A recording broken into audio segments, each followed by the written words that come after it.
لله نحمده ونستعينه ونستغفره ونعوذ بالله من شرور أنفسنا ومن سيئات أعمالنا من يهد الله فلا مضل له ومن يضلل فلا هادي له أشهد أن لا إله إلا الله وحده لا شريك له وأشهد أن سيدنا محمدا عبده ورسوله اللهم صل وسلم على سيدنا محمد الفاتح لما أغلق والخاتم لما سبق ناصر الحق بالحق والهادي إلى صراطك المستقيم صلى الله عليه وعلى آله حق قدره ومقداره العظيم أما بعد فيا عباد الله أوصيكم ونفسي بتقوى الله فقد فاز المتقون وقال الله تعالى في القرآن الكريم أعوذ بالله من الشيطان الرجيم ادعوا إلى سبيل ربك بالحكمة والموعظة الحسنة وجادلهم بالتي هي أحسن الآية صدق الله العظيم وصدق رسوله النبي الكريم ونحن على ذلك من الشاهدين الشاكرين والحمد لله رب العالمين معاشر المسلمين وزمرة المؤمنين رحمكم الله. Sampailah kita pada hari yang dimuliakan, hari yang sangat mulia, hari yang sangat dihormati, yaitu Sayyidul Ayyam, yaitu hari Jumat. Dan sebentar lagi kita akan memasuki bulan Muharram, bulan yang sangat dimuliakan. Di antaranya juga bulan ini, yaitu bulan Dzulhijjah, bulan termasuk bulan yang mulia. Hadirin, kita di hari ini masih diberikan keistiqomahan berada di tempat terbaik, yaitu rumah Allah, masjid yang mulia ini, berada di tengah-tengah orang beriman, berada di saat waktu yang sangat, yaitu waktu mendengarkan khutbah Jumat. Ini adalah nikmat besar, nikmat yang agung, yang tidak semua orang bisa merasakan nikmat ini. Berapa banyak mungkin orang yang berada di rumah sakit, mereka ingin mendengarkan khutbah, ingin menjalankan Jumat, melihat matanya dari atas tempat tidur, tapi penyesalan tidak dapat diulang kembali. Berapa banyak saudara-saudara kita yang mungkin sedang mencari sesuap nasi,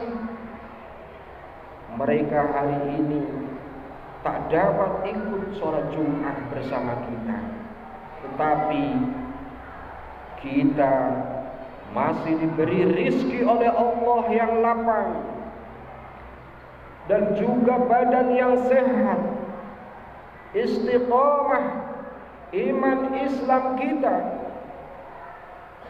Ini sangatlah nikmat yang besar, nikmat di hadapan Allah Subhanahu wa taala yang di situ akan kita lihat kelak di akhirat. Manakala kita makom kita sudah ma'rifatullah di dunia ini, kita akan merasa bahagia, merasakan kenikmatan itu. Nikmat yang besar tidak ada yang membalasnya kecuali dengan kita bersama-sama mengucapkan Alhamdulillahirabbil alamin, walhamdulillah wa syukrulillah, la haula wala quwwata illa billah. Hadirin sidang Jumat rahimakumullah, bulan Muharram tahun ini insyaallah jatuh besok pada hari Jumat tanggal 27 Juni tahun 2007. Hasil isbat Kementerian Agama bahwa namanya bulan Muharram bagi umat Islam selama ini di seluruh penjuru dipahami sebagai bulan hijrahnya Nabi kita Muhammad sallallahu alaihi wasallam dari Makkah menuju ke Madinah.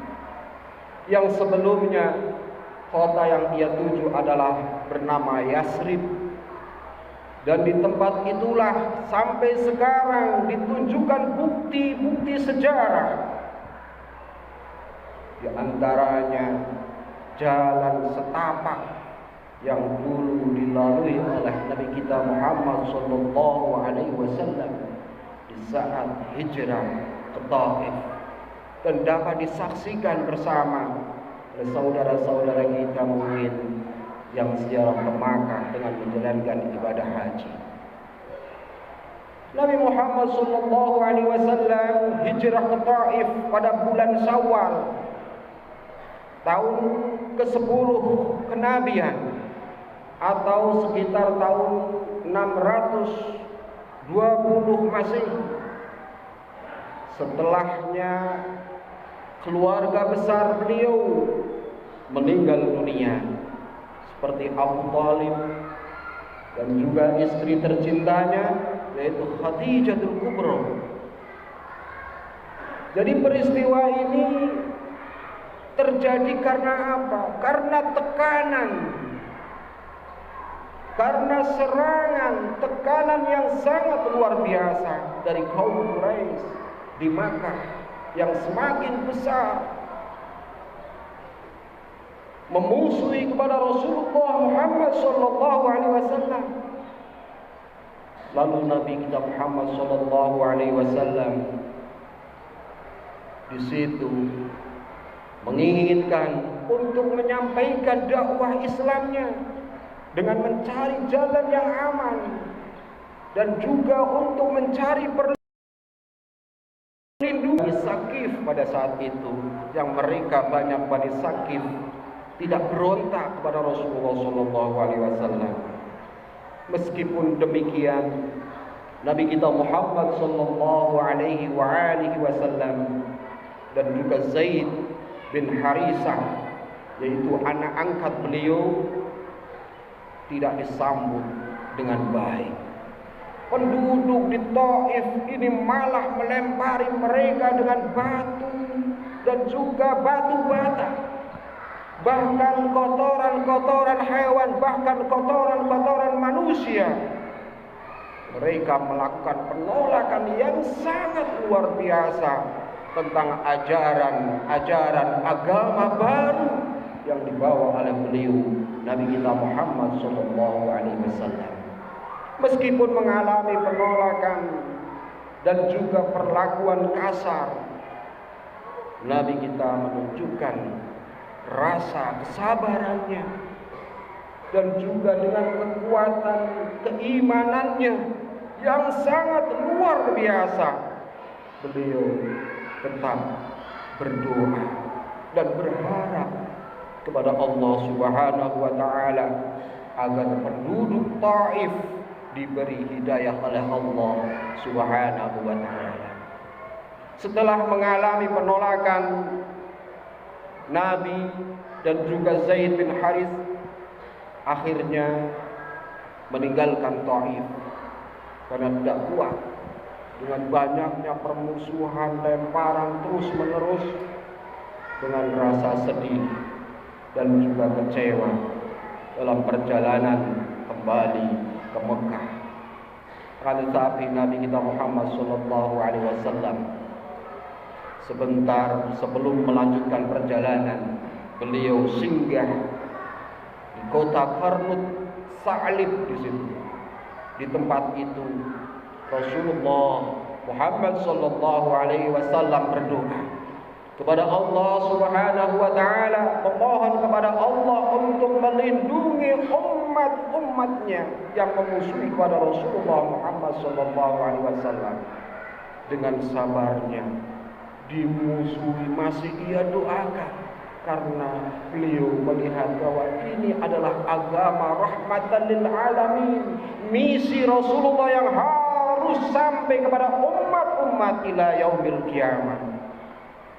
Nabi Muhammad ternyata berdoa terus sampai mengeluarkan air mata, sampai diamini terus oleh sahabat yang di belakangnya pada saat itu. Dan malaikat Jibril membawa malaikat penjaga gunung dengan melihat doa daripada Rasulullah Muhammad sallallahu alaihi wasallam.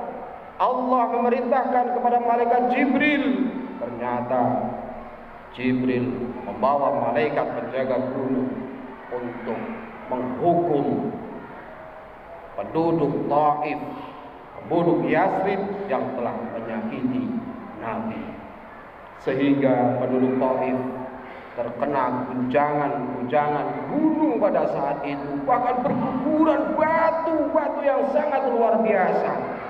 Bahkan sekarang masih ada bukti sejarah jika kita nanti dipanggil oleh Allah menjalankan ibadah haji. Di situ ada batu besar yang nempel di pinggir dinding, yang di situ 70% jatuh di bawah awang-awang, ternyata tidak jatuh. Di situ seperti ada magnet. Di sini menunjukkan bukti bahwa saat itu Rasulullah mensyiarkan Islam melawan dengan sangat luar biasa, dengan malaikat penjaga gunung menghukum kepada kaum Yasrib pada saat itu. Sehingga pada saat itu penduduk Taif terkena guncangan yang sangat luar biasa dari atas gunung tersebut. Dan bahkan sampai sekarang masih banyak bukti sejarah-sejarah yang di situ menggambarkan perjuangan Rasulullah Muhammad sallallahu alaihi wasallam. Itulah hijrah Nabi yang merupakan bagian penting dalam sejarah dakwah ajaran agama yang benar dibawa oleh Nabi kita Muhammad sallallahu alaihi wasallam. Dengan berkah itu hingga sekarang kita ikut mengikuti ajaran yang benar, ajaran yang diridhoi oleh Allah Subhanahu wa taala. Adapun pemahaman bulan Muharram sebagai bulan hijrah Nabi, karena pada saat itu bulan Muharram adalah bulan yang pertama dalam kalender Qamariyah yang oleh beliau sahabat Umar bin Khattab, yang ketika itu beliau sebagai khalifah yang kedua sesudah Abu Bakar Siddiq, dijadikan titik awal, perhitungan awal mulai dengan kalender bagi umat Islam di seluruh penjuru dunia dengan diberi nama tahun Hijriyah. Keluar dari kebenaran yang sebenarnya tentang kejadian hijrah tersebut, ada sebagian ulama di situ juga mengatakan hijrah Rasulullah SAW tersebut terjadi pada malam tanggal 27 Safar dan sampai di Yasrib di Madinah pada tanggal 12 Rabiul Awal. Wallahu a'lam bishawab. Hadirin rahimakumullah, marilah kita bersama kita sambut bersama tahun baru Hijriah nanti dengan maksud agar kita sebagai umat beragama kita mengambil peran, kita mampu mengambil ibrah, kita mengambil iktibar daripada pelajaran dan juga peristiwa-peristiwa yang tadi saya sampaikan. Dengan kita bersama-sama kita mengaplikasikan, melakukan perjuangan-perjuangan dakwah Islam sampai dengan datangnya yaumul qiyamah. Dan kita bersama-sama kita mengembangkan inovasi, mengembangkan kreasi dan juga membangun peradaban, terutama di tengah masjid kita tercinta ini, Al-Ijtihad. Jangan sampai masjid ini hanya kita manfaatkan untuk hanya sekedar duniawi saja. Mari kita bersama niatkan dakwah bersama mengembangkan masjid tercinta ini lillahi ta'ala. Perjuangan dakwah Rasulullah insyaallah manakala kita dengan istiqamah, dengan kita bersama-sama mengembangkan inovasi, kreasi dan membangun peradaban sebagaimana maksud makna daripada Muharram secara etimologi. Dari asal kata harrama yuharrimu tahriman, muharrimun wa muharramun, yang berarti diharamkan. Maksudnya adalah bulan yang dihormati atau bulan yang terhormat. Dan yang diharamkan di sini tidak lain seperti hal-hal yang di situ menyangkut kezaliman pada diri kita, maka di situ kita tinggalkan. Pada bulan Muharram ini kita bersama dilarang untuk bersama kita kontak senjata atau mungkin peperangan. Padahal kita saksikan bersama akhir-akhir ini negara Timur Tengah sedang terjadi peperangan yang sangat luar biasa. Coba bayangkan, kita lihat bersama di media, sangat luar biasa sekarang peperangan di negara Timur Tengah yang di situ mendominasi yang mengatakan negara Arab. Semuanya terjadi peperangan, sangat luar biasa. Mudah-mudahan di saat nanti masuk bulan Muharram mereka dapat menghentikan gencatan senjata, dan semoga saudara-saudara kita seiman beliau bisa terselamatkan dari peperangan ini, dan juga banyak saudara-saudara kita meninggal dunia mudah-mudahan menjadi mati syahid, amin ya rabbal alamin. Hadirin rahimakumullah, mungkin itu yang sedikit saya sampaikan. Apabila di dalam perjuangan dakwah yang kita lakukan mungkin secara komprehensif sebagaimana hadis yang diriwayatkan oleh Abdullah bin Amr bin As dan juga banyak diakui oleh berbagai macam ulama seluruh mazhab di situ mengakui, balighu anni walau ayat, sampaikanlah dariku walaupun satu ayat. Hadis ini bermakna bahwa setiap muslim diwajibkan untuk menyebarkan ajaran Islam. Hadis ini juga mengingatkan bahwa setiap orang memiliki peran dan juga penyebaran ajaran Islam secara komprehensif. Al-Quran surat An-Nahl ayat 125, ud'u ila sabili rabbika bil hikmah wal mau'izatil hasanah wajadilhum billati hiya ahsan ila akhirih. Serulah manusia kepada jalan Tuhanmu dengan hikmah dan juga pelajaran yang baik, dan bantahlah mereka dengan cara yang baik. Jika di saat ada saudara kita yang di situ berbuat kemungkaran, kemaksiatan, mentipu daya, maka kita berhak untuk mengikatkan. Sesungguhnya Tuhanmu dialah yang lebih mengetahui tentang siapa tersebut dari jalan-jalannya. Dialah yang lebih mengetahui orang-orang yang selalu mendapatkan petunjuk dari Allah Subhanahu wa ta'ala. Demikianlah khutbah yang dapat saya sampaikan. Mudah-mudahan ada manfaatnya. Barakallahu li wa lakum fil Qur'anil azim wa nafa'ani wa iyyakum bima fihi minal ayati wa dzikril hakim. Aqulu qawli hadza wastaghfirullah li wa lakum walil muslimina fastaghfiruhu innahu huwal ghafurur rahim.